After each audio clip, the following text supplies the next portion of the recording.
What are the first things an editor should do in setting up a new project or a new timeline? Well, communicate with your assistant and sort of lay out a plan with your assistant on how you like things done.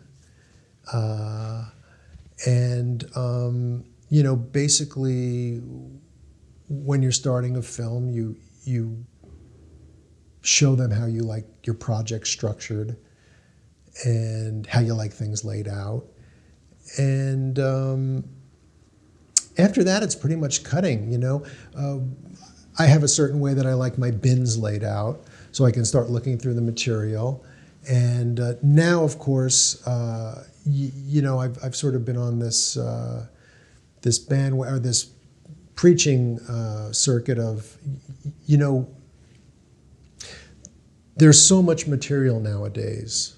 On the last film that I did, we had almost 200 hours of source material for a 90-minute comedy. And, organization is really key. It's always been key, but there are ways to organize that kind of volume of footage with markers and comments and keywords. And Avid has an amazing tool called Script Sync, which you can essentially catalog every word that's spoken in dailies and access that at any point in time very quickly. Search functions, things like that. So it's all those sort of elements that you work out with your first assistant when you're starting a film, when you're about to get your first couple of days of dailies or whatever.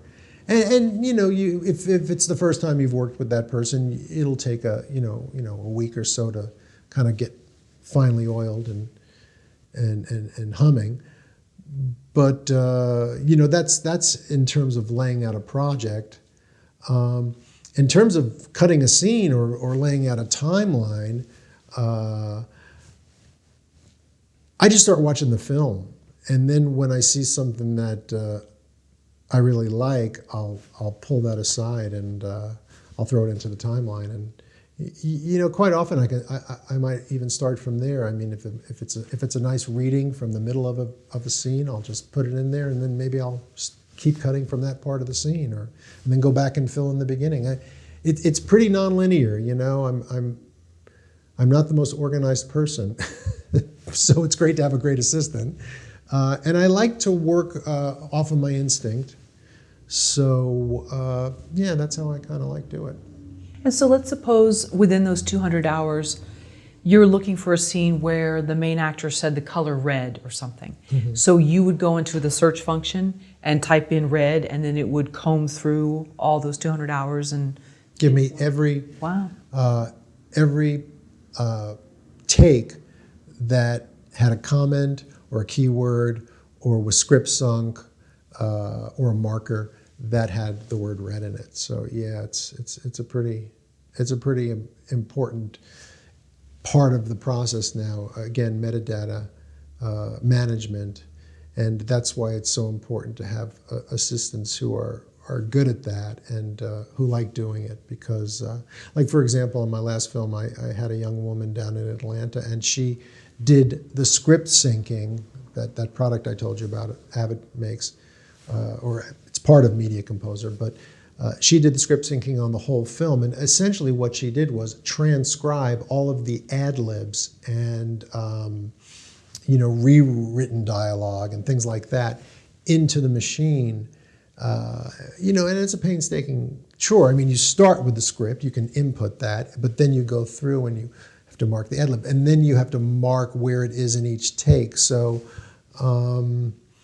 you really have to have people who are who can focus and who are good at it, because you're only as good as your assistant script syncs it in terms of finding material 6 months down the road. Yeah, that's what I was going to ask you is, so in order, what do you make, like a text file, and you then it syncs with the timeline, but you have to have someone actually type it and then are they time coding or are they typing it so that as it corresponds to the film? Like how does it know? Yeah. Oh, I see. Yeah, and you know there are shortcomings of script sync that I could get into, but frankly I'm so grateful for it. I don't really get into it right now, but yeah, I mean for example, I worked with Marlon Wayans on the last film, and he's an improv comedian, and he can say a line 5 or 6 times, 5 or 6 different ways, and improv it 5 or 6 different ways. So, just to be able to find that reading, it has to be transcribed, relatively closely. And,